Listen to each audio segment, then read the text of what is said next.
Assalamualaikum student. Today I am going to start exercise number 2.7 and question number 2. Previously हम लोगों ने 2.7 का question number 1 discuss किया हुआ है, तो मैं क्वेश्चन नंबर 2 के ऊपर जाता हूँ. कहते हैं कि the sum of the square of 3 consecutive integer is 50. Find the integer. कहता है कि आपके पास 3 कंसेक्टिव इंटीजर्स हैं और उन 3 कंसेक्टिव इंटीजर्स का जो स्क्वायर का सम है वो 50 के बराबर है. अब कंसेक्टिव प्रीवियस क्वेश्चन में भी हमने पढ़ा था. कंसेक्टिव क्या होता है? कंसेक्टिव कि जिसमें एक ऐड करो तो नेक्स्ट डिजिट बन जाए. जैसे मैं कहता हूं 4 5 6 कंसेक्टिव है, 4 में एक ऐड करो 5 आ जाएगा, 5 में एक ऐड करो 6 आ जाएगा. तो यहां पे लेट करते हैं जी, let the first integer is x. पहला इंटीजर x है. अब x से अगला क्या हो जाएगा? x plus 1. The second integer is x plus 1. अब इससे अगला क्या हो जाएगा? x plus 1 में 1 मोर ऐड करते हैं तो x plus 1 यानी x plus 2. ये तीन कंसेक्टिव इंटीजर्स आ गए. अब इन तीनों कंसेक्टिव इंटीजर्स का स्क्वायर का सम लेंगे. ठीक है, कंडीशन क्या कहता है? The sum of the squares of 3 consecutive integer. Sum लेना है लेकिन किसका? 3 कंसेक्टिव इंटीजर के स्क्वायर का. तो हम पहले का स्क्वायर, दूसरे का स्क्वायर, तीसरे का स्क्वायर लेते हैं. एक integer x, x plus 1, x plus 2 तीनों के स्क्वायर का सम इज इक्वल टू 50. अब x के एज इट इज आ गया x plus 1 whole square. First number का square plus 2 into first into second plus second number का स्क्वायर, यानी a plus b whole square का formula a square plus 2ab plus b square. तो आपके पास आ गया x square plus 2x plus 1 का square 1. Similarly x plus 2 whole square x square plus 2 into x into 2. ठीक है, तो मैंने डायरेक्ट लिख लिया 4x प्लस 2 का स्क्वायर 4. जो आपके पास एक फार्मूला ये खुल गया. ठीक है, मैं यहां पे इसको अंडरलाइन कर देता हूं. एक फार्मूला आपके पास ये हो गया, एक फार्मूला आपके पास ये हो गया. ठीक है, इज इक्वल टू 50. अब x स्क्वायर 3 टाइम है तो 3x स्क्वायर, 2x और 4x 6x हो गया, 1 प्लस 4 5 हो गया एंड 50 उस साइड पे जाके माइनस 50 हो गया. अब 4 माइनस 50 45 हो गया. 3x square plus 6x minus 45. अब यहां से 3 कॉमन लिया जा सकता है, तो मैं 3 कॉमन लेता हूं तो आपके पास आ गया x square plus 2x minus 15 multiply by 3 is equal to 0. अब उस 3 को मैं सेकंड साइड पे डिवाइड जब करता हूं तो x square plus 2x minus 15 is equal to 0 हो गया. अब ये मेरे पास सिंपल क्वाड्रेटिक इक्वेशन आ गई. अब इस क्वाड्रेटिक इक्वेशन को सॉल्व करना और x की वैल्यूज निकालनी है. सॉल्व करने के डिफरेंट प्रोसीजर आप लोगों ने पढ़े हुए हैं, तो हम यहां पे मिड टर्म ब्रेकिंग करते हैं. मिड टर्म ब्रेकिंग हम 2 की मिड टर्म ब्रेक करते हैं तो आपके पास आ गया x square plus 5x minus 3x minus 15 is equal to 0. Mid term breaking का प्रोसीजर प्रॉपर्ली हम लोगों ने एक्सरसाइज चैप्टर नंबर 1 में पढ़ा हुआ है, तो हम वहां पे मैं इसको अभी यहां पे रिपीट नहीं करता. तो यहां पे हमने जब मिड टर्म ब्रेक की तो फर्स्ट 2 आपके पास टर्म जो है x स्क्वायर प्लस 5x, वहां से देखें तो x कॉमन आ गया तो आपके पास रिमेनिंग बच गया x प्लस 5. नेक्स्ट 2 टर्म में से माइनस 3 कॉमन आ गया. अब एक बात याद रखिएगा, दो टर्म्स में से आप कोई नंबर कॉमन ले रहे हैं तो फर्स्ट टर्म अगर नेगेटिव है तो नेगेटिव डिजिट कॉमन आएगा, पॉजिटिव है तो पॉजिटिव कॉमन आएगा. अब इन दोनों में से फर्स्ट टर्म नेगेटिव है तो नेगेटिव 3 कॉमन आ गया, x प्लस 5 रिमेनिंग रहेगा. अब x प्लस 5 इन दोनों टर्म्स में से कॉमन आया, पीछे x माइनस 3 इक्वल टू 0 रह गया. अब यहां पे मैं जीरो फैक्टर प्रॉपर्टी यूज करता हूं तो मेरे पास आता है x plus 5 is equal to 0, x minus 3 is equal to 0. यहां से x की वैल्यू माइनस 5 आ गई और x की वैल्यू 3 आ गई. अब आपके पास x की दो वैल्यूज आ गई, एक x की वैल्यू माइनस 5 और एक x की वैल्यू 3. अब हम पहले करते हैं पहले x is equal to minus 5. अगर x माइनस 5 है, x हमने क्या कहा हुआ है? x फर्स्ट इंटीजर कहा हुआ है. तो अगर फर्स्ट इंटीजर माइनस 5 है तो सेकंड क्या हो जाएगा? यहां पे देखिए x प्लस 1 तो यानी माइनस 5 प्लस 1 माइनस 4 हो गया. थर्ड क्या हो जाएगा? x प्लस 2 यानी माइनस 5 प्लस 2 तो माइनस 3 हो गया. अगर फर्स्ट इंटीजर माइनस 5 है तो सेकंड माइनस 4 और थर्ड माइनस 3 हो जाएगा. इन तीनों के स्क्वायर्स लो और सम लो तो आपके पास वापस 50 आ जाएगा.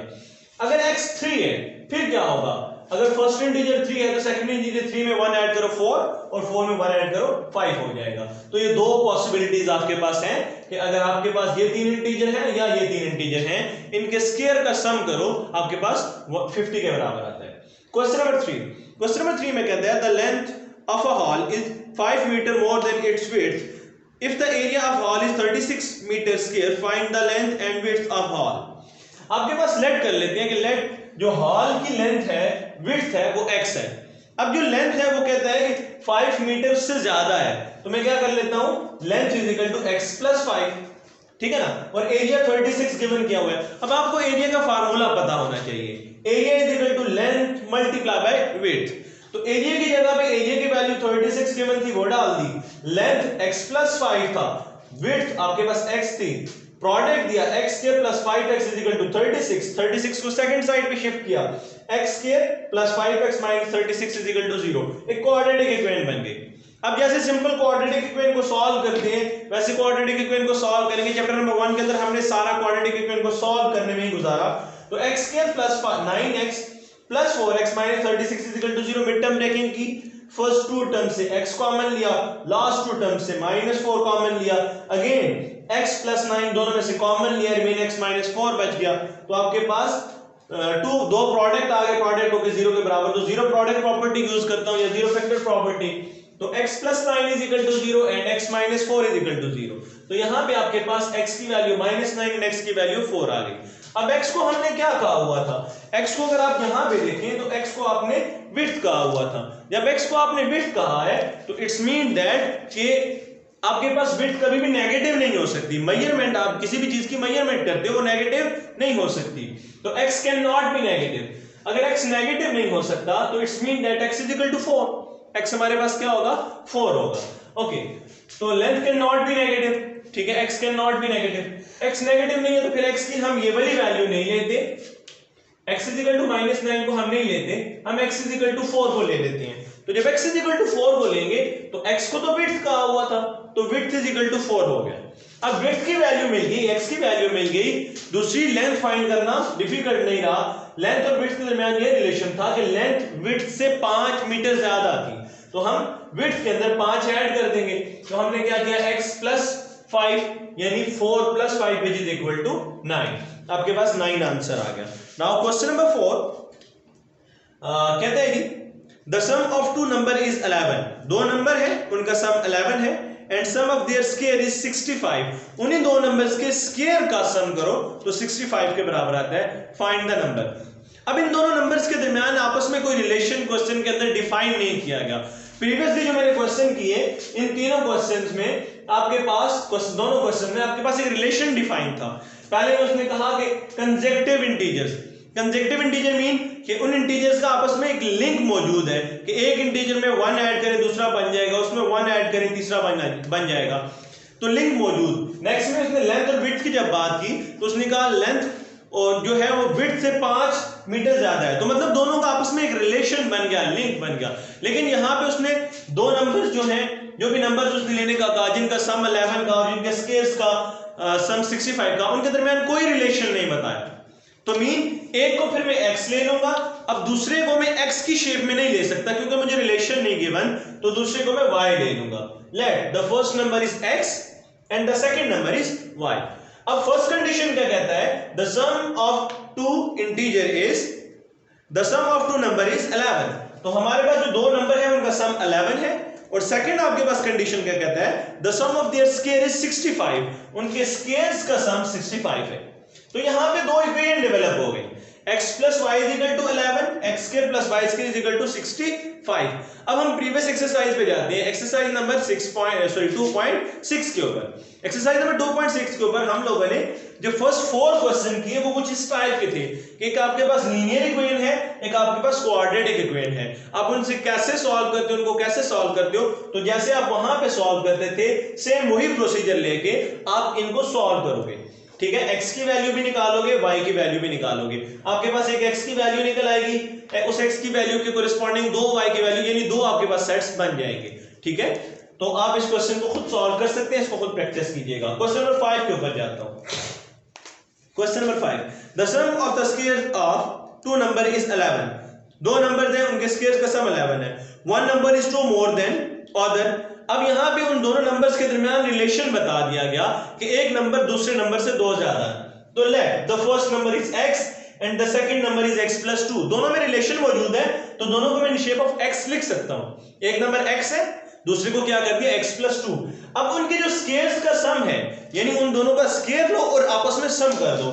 दोनों का स्क्वायर लिया x स्क्वायर और x प्लस 2 का स्क्वायर और उनको सम कर दिया तो कहता है 100 के बराबर आ जाएगा।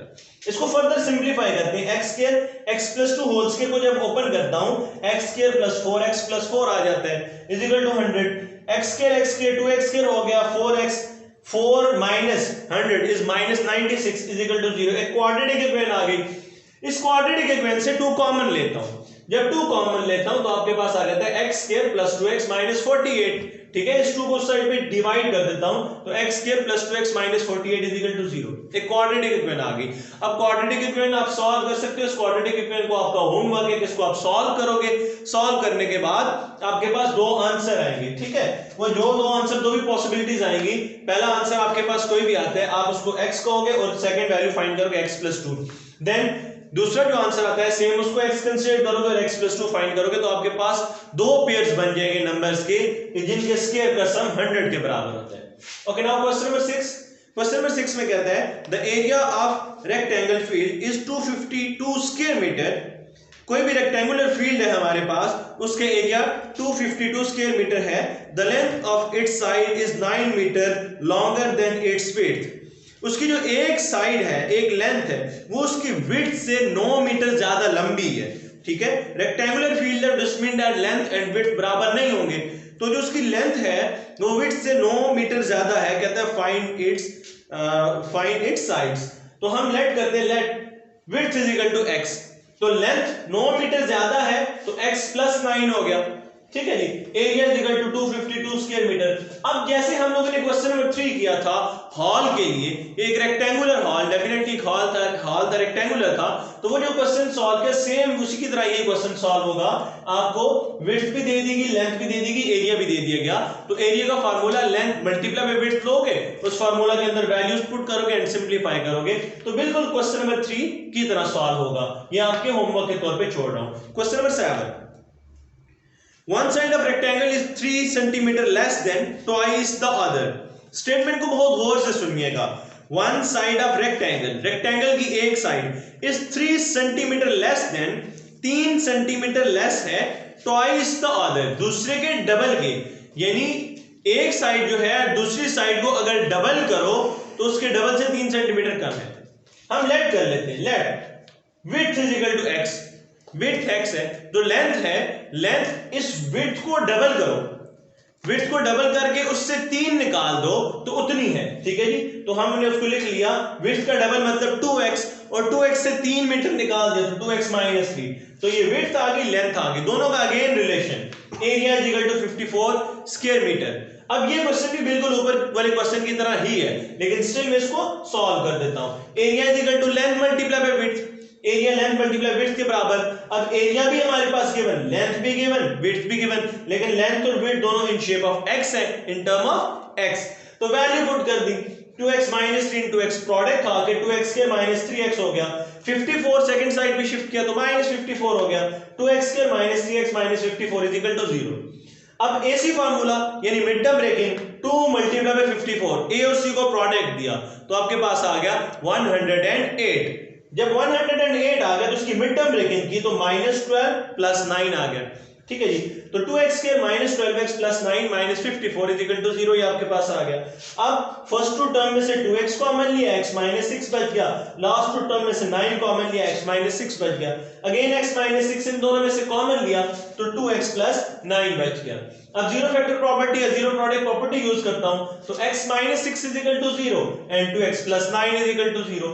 तो x का आंसर 6 आ गया और x का आंसर -9/2 आ गया। x can not be negative because x को हमने विड्थ कहा हुआ है तो विड्थ तो नेगेटिव नहीं हो सकती। So x is equal to 6, width हमारे पास क्या आ गया, 6 आ गया। अगर x 6 है तो लेंथ क्या होगा, उसका डबल यानी 12 और उसमें से फिर 3 लेस, 12 में से 3 लेस 9, तो लेंथ आपके पास 9 आ जाएगी। अब इन दोनों को प्रोडक्ट देके आप चेक कर सकते हैं, 9 multiply by 6 is equal to 54, area 54 के बराबर आ गया। तो आज तक के लेक्चर में इतना ही। इंशाल्लाह नेक्स्ट लेक्चर में हम एक्सरसाइज को एंड करेंगे और साथ में जो हमारे पास एमसीक्यूज हैं या रिव्यू एक्सरसाइज के क्वेश्चन हैं उनको डिस्कस करेंगे। घर में प्रैक्टिस कीजिएगा, किसी किस्म का कोई इश्यू आता है तो आप कॉन्टैक्ट नंबर जो आपको स्कूल के गिवन किए गए उनमें कॉल करके हमसे रब्ता कर सकते हैं। अल्लाह हाफिज।